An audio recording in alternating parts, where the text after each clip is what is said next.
राजा की चिंता। प्राचीन समय की बात है। एक राज्य में एक राजा राज करता था। उसका राज्य खुशहाल था। धन धान की कोई कमी नहीं थी।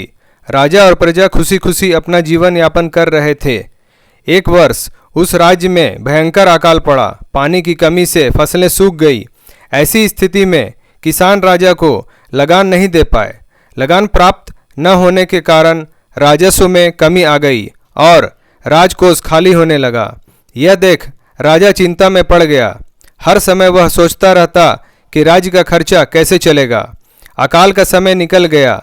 स्थिति सामान्य हो गई, किंतु राजा के मन में चिंता घर कर गई। हर समय उसके दिमाग में यही रहता कि राज्य में पुनः अकाल पड़ गया तो क्या होगा। इसके अतिरिक्त भी अन्य चिंताएं उसे घेरने लगी। पड़ोसी राज्य का भय, मंत्रियों का षड्यंत्र जैसी कई चिंताओं ने उसकी भूख प्यास और रातों की नींद छीन ली। वह अपनी इस हालत से परेशान था, किंतु जब भी वह राजमहल के मालिक को देखता तो आश्चर्य में पड़ जाता।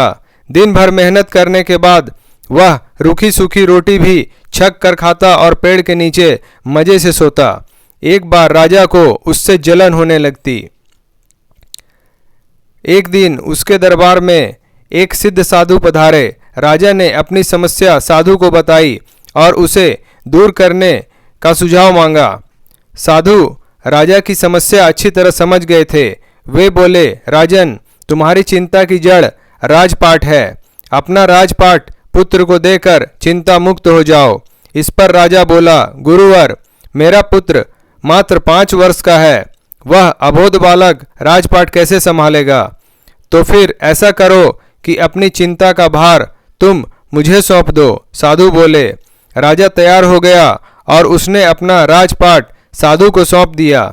इसके बाद साधु ने पूछा, अब तुम क्या करोगे। राजा बोला, सोचता हूँ कि अब कोई व्यवसाय कर लूँ, लेकिन उसके लिए धन की व्यवस्था कैसे करोगे। अब तो राजपाट मेरा है, राजकोष के धन पर भी मेरा अधिकार है, तो मैं कोई नौकरी कर लूँगा। राजा ने उत्तर दिया, ये ठीक है, लेकिन यदि तुम्हें नौकरी ही करनी है तो कहीं और जाने की आवश्यकता नहीं, यही नौकरी कर लो। मैं तो साधु हूँ, मैं अपनी कुटिया में ही रहूँगा। राजमहल में ही रहकर मेरी ओर से तुम ये राजपाट संभालना। राजा ने साधु की बात मान ली और साधु की नौकरी करते हुए राजपाट संभालने लगा। साधु अपनी कुटिया में चले गए। कुछ दिन बाद साधु पुनः राजमहल आए और राजा से भेंट कर पूछा, कहो राजन, अब तुम्हें भूख लगती है या नहीं, और तुम्हारी नींद का क्या हाल है।